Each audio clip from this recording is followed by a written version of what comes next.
Saludos, os doy la bienvenida. Hoy voy a hablar un poco de Drácula, la novela de Bram Stoker, el escritor irlandés, amigo de Oscar Wilde y compatriota suyo. Bueno, dicen que, que le quitó la novia al autor del retrato de Dorian Gray, Florence, esa mujer que ya una vez muerto Bram Stoker, pues denunció al autor de Nosferatus, que creo que fue la primera película que se hizo basada en el libro de Drácula, y ganó el juicio. Todas las copias fueron destruidas, supuestamente, y afortunadamente no fue así. Algunas quedaron y, de hecho, pues recientemente pues he visto la versión de Murnau, de este director alemán, de esta novela, Drácula, de Bram Stoker. Bueno, Bram Stoker pues parece como si si siguiera estando bastante marginado, ¿no? Tengo varias enciclopedias de literatura y en ninguna de ellas se la menciona. Se menciona a todo tipo de autores, Conan Doyle, Robert Louis Stevenson, el mismo Oscar Wilde, todos los grandes autores, las hermanas Bronte, Dickens, por supuesto, Thackeray, todos los grandes autores, por hablar de autores británicos en lengua inglesa del siglo XIX, todos se mencionan, pero Bram Stoker no. Pero esta es una gran novela. Esta novela yo lo he leído en esta versión del periódico El Mundo, que conmemoraba su aniversario, y con ello también la entrada al nuevo Millennium. Esa es la colección Millennium, que son 100 títulos. Por ejemplo, incluye Don Quijote, Hamlet, La Colmena, Madame Bovary, La Celestina, Eugenia Grandet, el retrato de Dorian Gray de Oscar Wilde, y también Drácula de Bram Stoker. Bueno, yo quise leer esta novela cuando Oscar Wilde dijo, y lo dijo al final de su vida, puesto que esta novela fue publicada en 1897 y Oscar Wilde falleció en el año 1900, 3 años después. Y él decía que era una de las grandes novelas de la historia. Y yo, como tengo tanta admiración por el escritor irlandés, pues le hice caso y quise leerla, pero no encontraba motivación. Y recientemente, hace algunas semanas, escuché a alguien decir que, hablando de Drácula, del vampiro, qué es lo que simbolizaba, qué representaba, a qué aludía. Y entonces me di cuenta de que esta es una novela tan profunda, tan valiosa, de tanta enjundia, como por ejemplo el Dr. Jekyll y Mr. Hyde de Robert Louis Stevenson, contemporáneo de Stoker.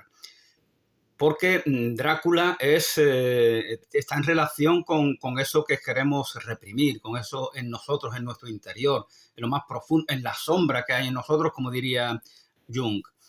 Entonces, esa inercia a querer negar esos aspectos ocultos, profundos, desconocidos, que tienen que ver con la noche, con la oscuridad,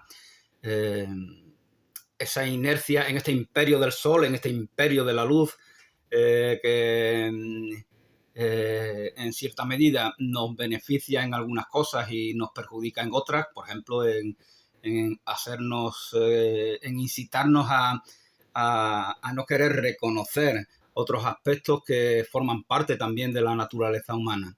Y eso es lo que representa Drácula. No esos aspectos, sino al no reconocer ese aspecto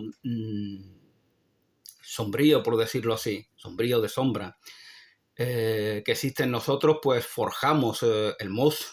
El sueño de la razón, decía Goya, el sueño de la razón produce monstruos. Tal vez quisiera decir algo así. Producimos estos monstruos, Frankenstein, el licántropo, Drácula, lo producimos porque no queremos aceptar esos aspectos sombríos, y con ellos, porque no podemos eliminarlos, es como el que no quiere respirar.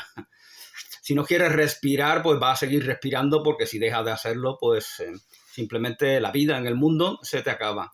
Pues es algo así. Podemos decir que no existen los misterios de la vida, pero los misterios van a seguir ahí, por mucho que queramos obviarlo.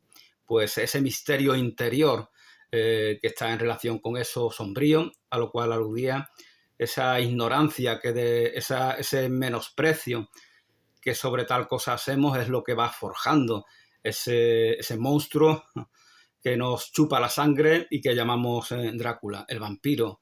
Niño, lo decía en tiempo de... Hace años decían las madres, ¿no? Eso de, niño, deja ya a tu hermanito que le está chupando la sangre todos los días. Se decía eso, ¿no? Que es chuparle la sangre, es robarle la energía, es lo que hace Drácula. Quiere robar la energía y de ahí se mantiene en su aparente eternidad, que no es tal cosa.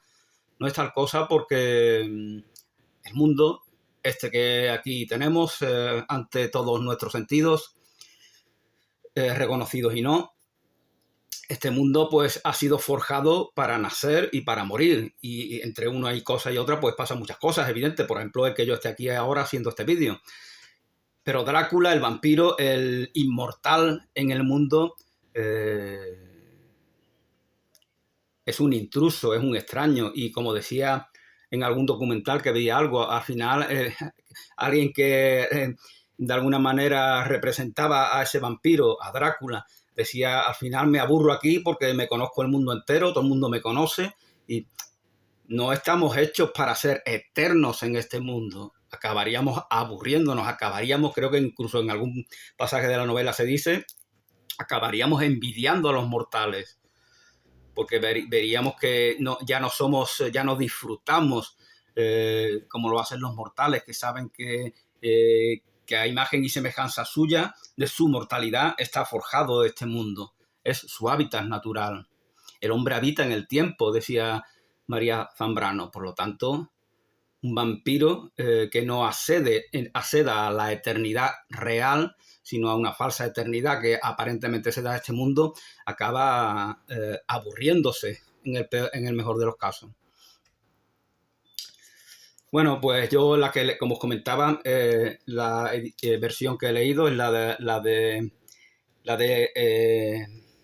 Millennium, de la colección del Mundo, unidad editorial, traducción de Francisco Torres Oliver, ilustración de Toño Benavides, el autor de esta tenebrosa imagen. Y dice Luis Alberto de Cuenca, que escribe la introducción, el prólogo: fragmentos de diarios, cartas y recortes de periódicos son los elementos estructurales utilizados por Stoker, Abraham Stoker. Esta es una de las cosas que ocultamos. Luego leeré algunos fragmentos, 3, que son muy significativos para descubrirnos cuál es la intención del autor y qué es el vampiro. Y luego os hablaré de algunas cosas que personifican, que simbolizan todo eso que queremos ocultar en nosotros. Y una de las cosas posiblemente sea el propio nombre del autor. Hace poco lo leía, ¿no? Alguien comentaba en algún foro que se había sorprendido al descubrir que Bram es Abraham. Entonces estamos ocultando su auténtico nombre, Abraham, que es el gran patriarca venerado por las 3 grandes religiones mediterráneas, monoteístas del Mediterráneo: el judaísmo, el cristianismo y el islam.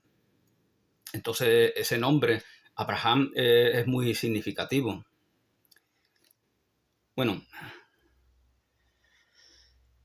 como os comentaba, fragmentos de periódicos, diarios, cartas, utiliza Stoker para desarrollar la acción del libro hasta su trepidante final. Drácula es mucho más que una estupenda novela de género y que la plasmación definitiva del mito del vampiro en un texto literario. Drácula recupera muchísimas cosas que a lo largo de los siglos, en muchos relatos, en muchos artículos, en muchos ensayos, se ha ido diciendo del vampiro y de los vampiros, y por lo tanto es también como una especie de enciclopedia, y sobre todo es el texto más sugestivo, el que ya como decía el Drácula de ese documental al cual aludí anteriormente, Bram Stoker me hizo inmortal verdaderamente, porque y a lo largo del siglo XX se dan infinidad, cientos de versiones en cómics, en películas, en obras de teatro. Es impresionante, por eso os comentaba que lo que sorprende que no aparezca en un lugar, y no en cualquier sitio, sino en lugar de privilegio, el nombre de este gran escritor irlandés. Un escritor que pasa como con otros autores británicos en ese tiempo, en el tiempo que vivió Bram Stoker, Irlanda, la isla al completo pertenecía al Imperio Británico. La independencia llegaría en 1922, si no me equivoco, es decir, 10 años después de que muriera Bram Stoker, que por lo tanto no pudo ver la independencia de su país, aunque de todas formas hay que recordar que su madre era protestante. Esto es muy importante. Decía Ian Gibson, el autor de la biografía de Lorca, que sus padres eran metodistas allí en Irlanda. Él nació en Irlanda y justamente ese elemento religioso causa cierta desconexión con su patria, con su tierra natal. Es algo muy curioso, ¿no? Porque hay que tener en cuenta los problemas políticos que allí en Irlanda han habido durante mucho tiempo y que sigue habiendo, ¿no? Porque Irlanda del Norte pertenece todavía al Reino Unido.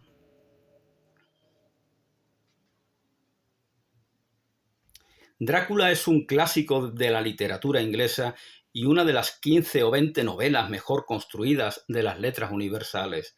La historia de Drácula, dice Luis Alberto de Cuenca, ha sido trasladada a la pantalla en numerosas ocasiones, pero lean ustedes Drácula de Bram Stoker, olvídense de los vampiros célebres del cine, que no tienen nada que ver, distorsiona en gran medida la obra y los personajes.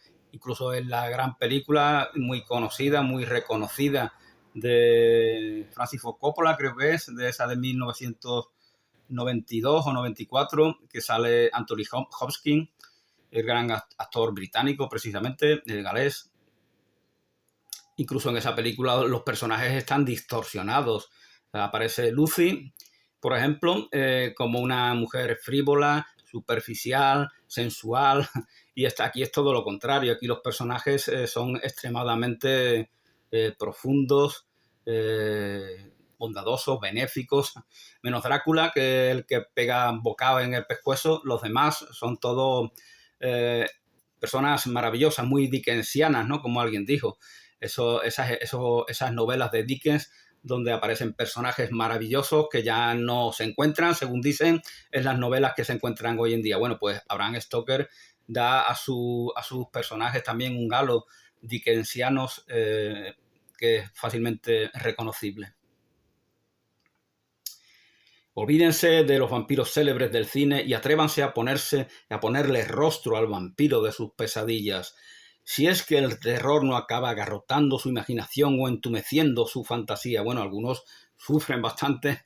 Yo la verdad es que miedo no he pasado porque al tener esa intención de conocer el mundo oculto, la simbología, a eso que aludía al principio del vídeo, pues eso te hace distanciarte de una implicación emocional.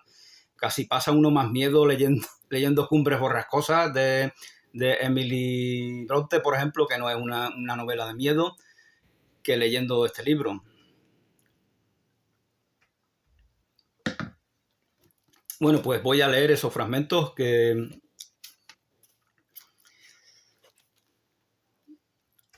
va a hablar el doctor Van Helsing, que es natural de Holanda. Fijaos por qué es de Holanda. Van Helsing viene a ser como el mago, el Merlín de esta historia, que desde un principio sabe con lo que está lidiando, sabe que ahí hay algo, un elemento que no se soluciona con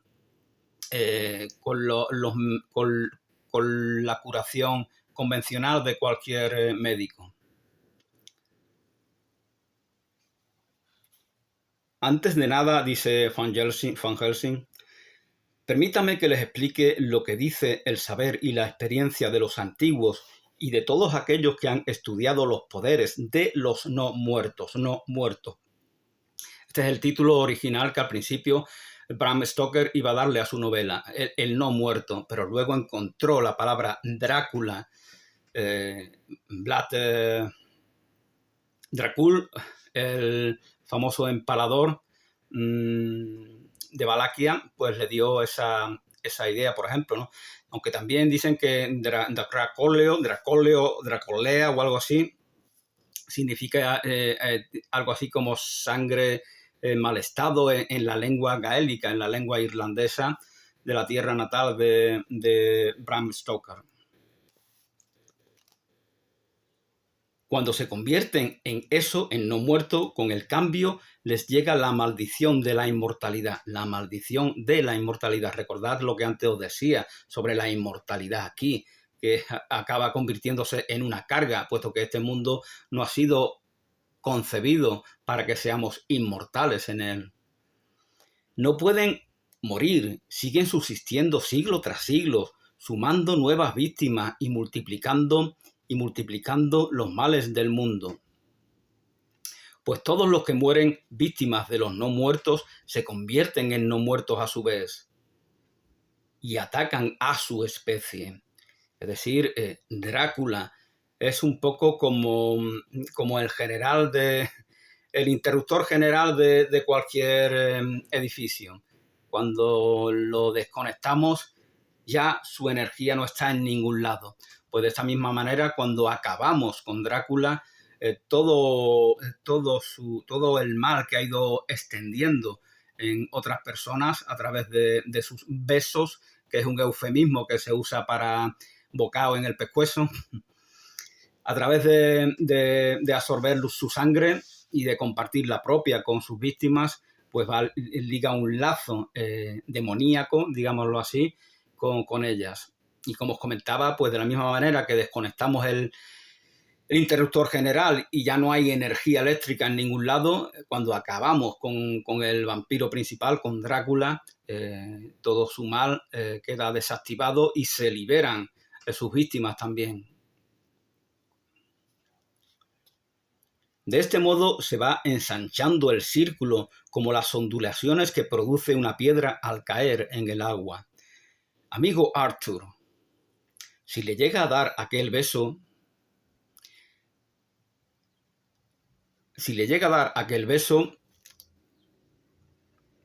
como os comentaba, beso ya sabemos lo que significa. Si le llega a dar aquel beso a la pobre Lucy antes de morir, o la hubiese abrazado anoche cuando usted le abrió los brazos, al morir se habría convertido usted también en Nosferatus. Fíjate, aquí se dice esa frase que Murnau, creo que se llama así el director alemán, utilizará como título de su película. Como los llaman en la Europa oriental, contribuyendo de este modo a la multiplicación de los no muertos, cosa que nos habría llenado de horror, porque Lucy, la prometida de Arthur, ha sido contaminada por Drácula a través de su ataque, a través de su mordisco.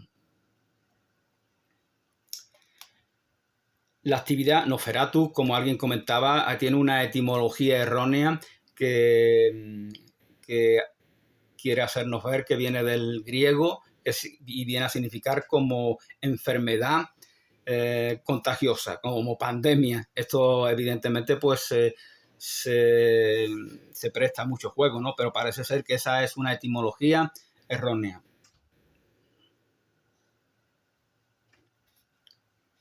La actividad de esta desventurada dama no ha hecho más que empezar, porque Lucy ha fallecido, pero si eres vampiro y mueres, pues te quedas en estado de no muerto. De vez en cuando te levantas de la tumba, y en el caso de las mujeres tienden a morder a los bebés, a beber la sangre tiene sentido, porque la mujer es atraída por la sangre fresca del bebé, porque la sangre tiene una relación, tiene un significado mucho más rico, digámoslo así, que para las mujeres jóvenes especialmente, que el que lo puede tener para los hombres. fijaos la menstruación, el periodo, es decir, la sangre es vida. Se nos dice en la novela y se nos dice también en la Biblia. Porque, ¿qué es la sangre? La sangre del Señor es una novela religiosa, atípica, no aprobada por ningún tipo de censor de ninguna iglesia, pero tiene una intención religiosa verdaderamente y cristiana. Su madre, como os comentaba, la madre de Bram Stoker era protestante, pero su país es principalmente católico, entonces eso le hace a él conocedor de ambas religiones. Y cuando conoces dos religiones que están confrontadas, pues o vives en el conflicto o le sacas algún tipo de beneficio porque se le puede sacar, y yo creo que eso es precisamente lo que hace Bram Stoker. Bueno, que os estaba comentando, os decía que conforme a la fe cristiana, la sangre derramada por el Señor, su muerte en la cruz, nos permite que bebed de mí porque esta es mi sangre, eso dice Jesús, y evidentemente se trata de un simbolismo. Pero eso, por eso Drácula es como la parodia, la caricatura grotesca en el mundo invertido del mal que se hace de la redención que nos hace Jesús, que nos provee de esa vida eterna conforme a la fe cristiana, y su sangre, esa sangre que bebemos al tomar el vino en la comunión, es lo que nos provee simbólicamente de tal vida eterna.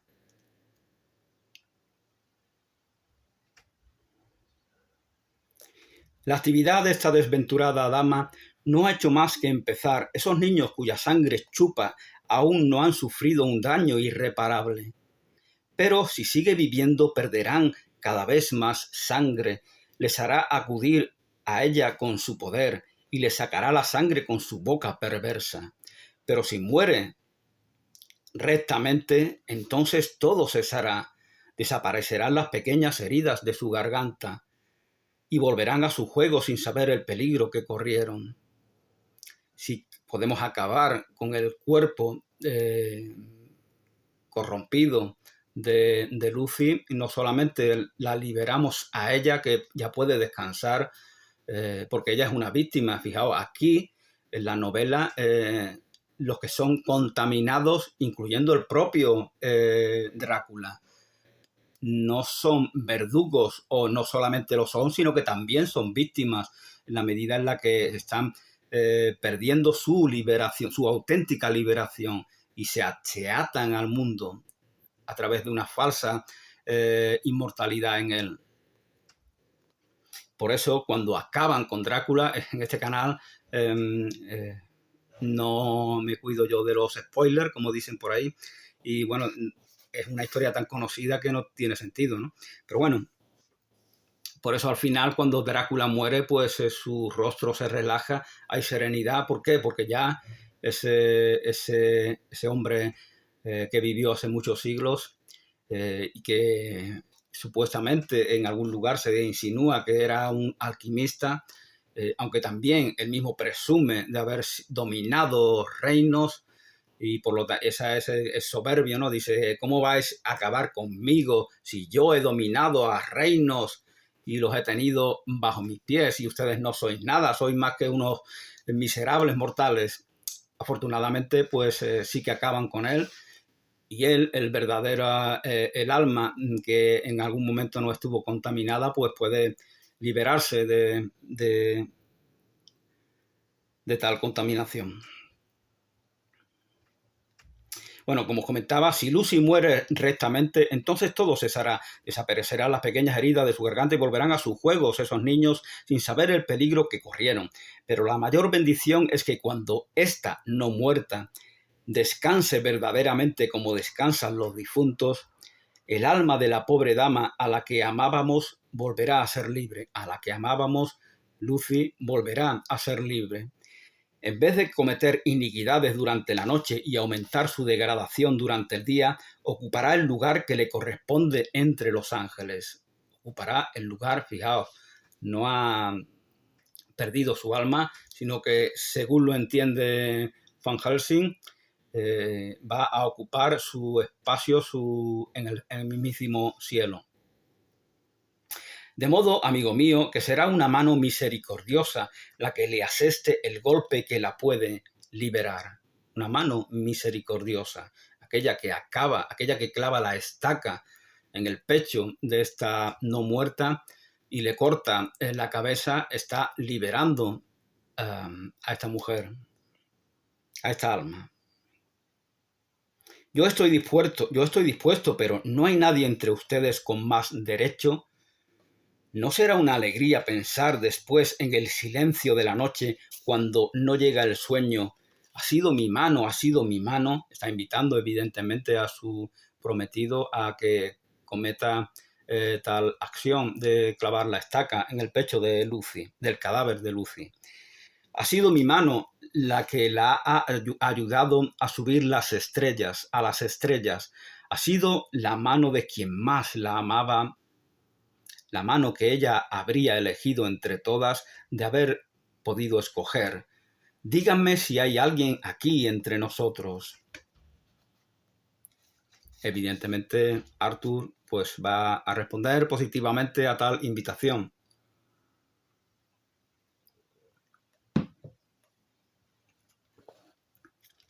Como se nos va a contar posteriormente. Y bueno, este es el primer fragmento de los 3 que os iba a leer. Y bueno, a ver si encuentro el segundo, que dice lo siguiente. Del diario de Mina Harker. Guillermina Harker es la esposa de Jonathan Harker. Al principio es la prometida, durante la novela se casa con él, que es la primera persona, Jonathan Harker, que llega al castillo de Drácula. Con él y con su encuentro con este vampiro comienza la novela. Lord Godalming se había sentado al otro lado del profesor y el doctor Seward en el centro. El profesor dijo. El profesor es Van Helsing. Doy por supuesto que estamos todos al corriente de los hechos consignados en estos papeles. Convendrá, pues, que les explique la clase de enemigo a quien vamos a enfrentarnos. Les daré a conocer algunos detalles sobre la historia de este hombre, que yo mismo he comprobado. Luego deliberaremos sobre cómo debemos actuar y adoptaremos las medidas oportunas. Los seres llamados vampiros existen. Eso dice Van Helsing. Algunos de nosotros, Abraham Van Helsing, fijaos que al darle el nombre de Abraham, de alguna manera, pues está insinuando el autor que es como su alter ego, ¿no? Este mago, como yo le llamo, holandés, de alguna manera, pues en él se va a expresar los conocimientos que el autor tiene de la historia de los vampiros.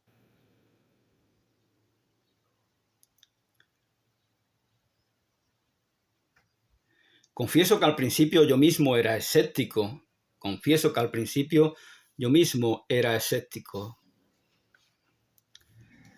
Bueno, ya comentaba en el prólogo de esta novela, dice Abraham Stoker que el escepticismo de los sabios es el mayor poder, el escepticismo de los sabios de esta época, del siglo XIX, es el mayor poder de Drácula. El escepticismo con respecto a todo misterio, todo enigma, todo lo que aparentemente rompa el estado natural y convenido o normalizado de las cosas, como los sabios del mundo que se han vuelto escépticos no lo consideran, pues Drácula. Eso le empodera a Drácula porque se sabe que hay una amenaza, la de estos sabios, que ya está desactivada. De no haberme esforzado, dice Van Helsing, durante años en conservar un criterio amplio, no habría llegado a creer hasta que la misma realidad me hubiese gritado al oído: Mira, mira, ahí lo tienes, ahí lo tienes. Ah, si hubiese sabido al principio lo que ahora sé, si hubiese sabido al principio lo que ahora sé, incluso si hubiese sospechado quién era, habría salvado la vida de un ser tan precioso y querido por nosotros. Se refiere a Lucy.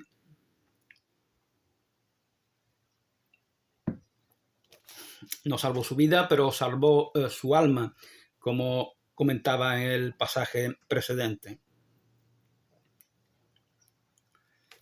Pero ya lo hemos perdido y mientras podamos tenemos que luchar para que no perezcan otros seres.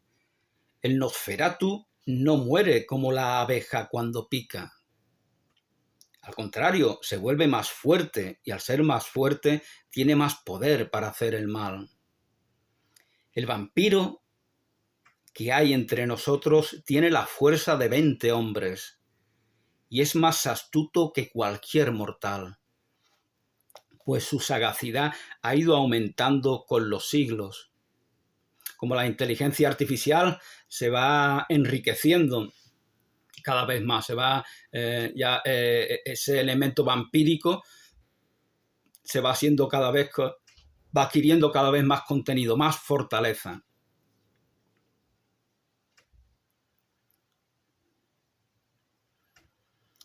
Su sagacidad ha ido aumentando con los siglos, todavía domina la necromancia, que es la adivinación a través de los muertos. Y los muertos por él invocados obedecen a su mandato. Los muertos por él invocados obedecen a su mandato. Bueno, hace ya 30 o 40 años, me acuerdo que vi un documental en televisión que hablaba justamente de muertos que supuestamente revivían, pero con un matiz importante. Revivían para ser esclavizados por aquellos que los hacían revivir. Entonces se contaban historias que acontecían especialmente en África, en islas de la Polinesia, en lugares exóticos, también en Europa, ¿no? Pero en Europa hace mucho más tiempo. Se contaban historias, algunas muy recientes, de hombres que morían y se les hacía revivir, salían de sus tumbas y se convertían en esclavos o sirvientes de aquellos que los habían devuelto a la vida o los habían dejado en un estado de no muerto porque no estaban vivos realmente, pero actuaban como si lo tuvieran. Los muertos por él invocados obedecen a su mandato. Es una bestia, o peor que una bestia, es insensible como un demonio, es insensible como un demonio y carece de corazón. Ha hecho tal insensibilidad un elemento de fortaleza. Bueno, no a un nivel tan perfeccionado, pero en el mundo vemos que hay vampiros, ¿no? De hecho, el vampirismo se fomenta, ¿no? Ya os comentaba al principio, ¿no? Esa madre que le dice al niño, niño, no le chupa la sangre a tu niño, a tu hermanito. Eso habla de vampirismo, es el vampiro que en relación a lo que comentaba al principio, que se está simbolizando aquí de una manera exagerada. Cuando hago de mi vida humana, cuando normalizo una actitud vampírica, entonces es que disfruto zahiriendo a mis semejantes, mofándome de ellos, oprimiendo a los débiles o a los que me parece que son débiles. Y para ser tal cosa, pues no hace falta convertirte en Drácula, ni en víctima, ni en una víctima suya, sino que vemos que desgraciadamente pues se da en el mundo y se fomentan estas actitudes. Primero tú pasas de todo, lo demás que se joda, a tomar por saco ese tú. Se fomenta el egoísmo, el narcisismo, la egolatría, y eso es vampirismo también. Porque la persona que vive ahí está convencida de que verdaderamente eso es lo mejor. Y entonces, si está convencido de que eso es lo mejor y encima se siente feliz transitando ese camino, pues no va a cambiar nunca, desgraciadamente.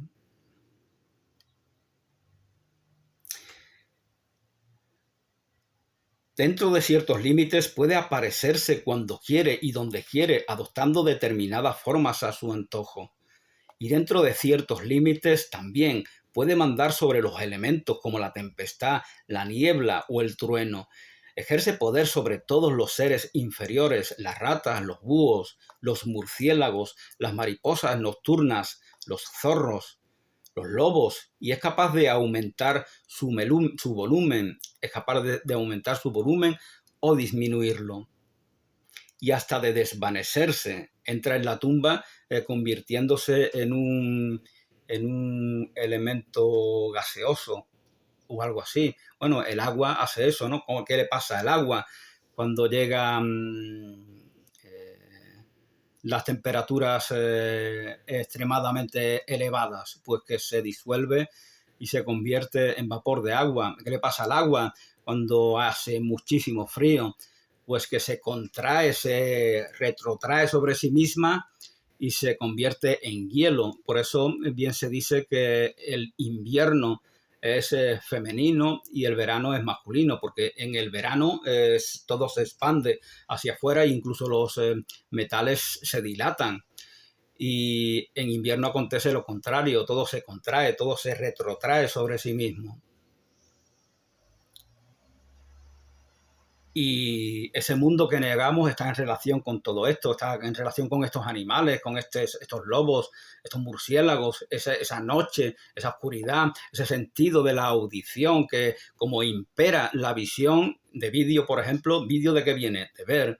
Por eso ese es el imperio de lo visual, y desgraciadamente pues ejerce una tiranía negacionista sobre lo que escuchamos, sobre el sentido de la audición, a través del cual pues nos llega la comunicación, la poesía, la música, etcétera.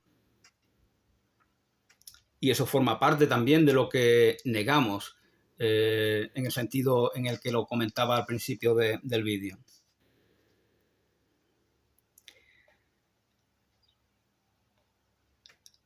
Así que, ¿cómo entablaremos la lucha para destruirle? ¿Cómo podremos destruirle? ¿Cómo descubriremos dónde está? Es un enemigo muy peligroso. Y una vez descubierto, ¿cómo le destruiremos? Amigos míos, es mucho lo que tenemos por delante. Vamos a emprender una misión terrible, cuyas consecuencias pueden hacer estremecer al más valiente. Si fracasamos en esta lucha, será él quien gane. ¿Y qué será de nosotros? Porque la vida no es nada. Es lo que menos me preocupa. La vida, su vida, se está refiriendo, es lo que menos le preocupa. El problema es que si fracasamos, dice Van Helsing, no será solo cuestión de vida o muerte. Podemos acabar como él si fracasamos. Convertirnos en seres repugnantes de la noche, igual que él, sin conciencia, sin corazón, alimentándonos de los cuerpos y las almas de aquellos a quienes amamos. No se trata de que te mueras, se trata de que lo peor de todo es que te conviertes en un vampiro, y no con respecto a cualquiera, sino con respecto a aquellos a los que has amado durante tu vida consciente y sensible. Se nos habrán cerrado para siempre las puertas del cielo, porque ¿quién nos las podrá volver a abrir? Seremos objetos de eterno odio para todos, una mancha en el rostro radiante de Dios. Fijaos el lenguaje religioso que utiliza Abraham. Una flecha en el costado de aquel que murió por la salvación del mundo, del hombre, por la salvación del hombre. Pero estamos, y de la mujer, evidentemente, pero estamos frente a un sagrado deber. ¿Podemos retroceder acaso? Por mi parte digo que no, pero yo soy viejo, y la vida, con su luz, sus paisajes hermosos, sus cantos de pájaros, su música y su amor, se encuentra muy atrás. Ustedes en cambio, son jóvenes. Algunos han conocido el dolor, pero aún les quedan días de felicidad. Así que, ¿qué deciden? ¿Qué deciden?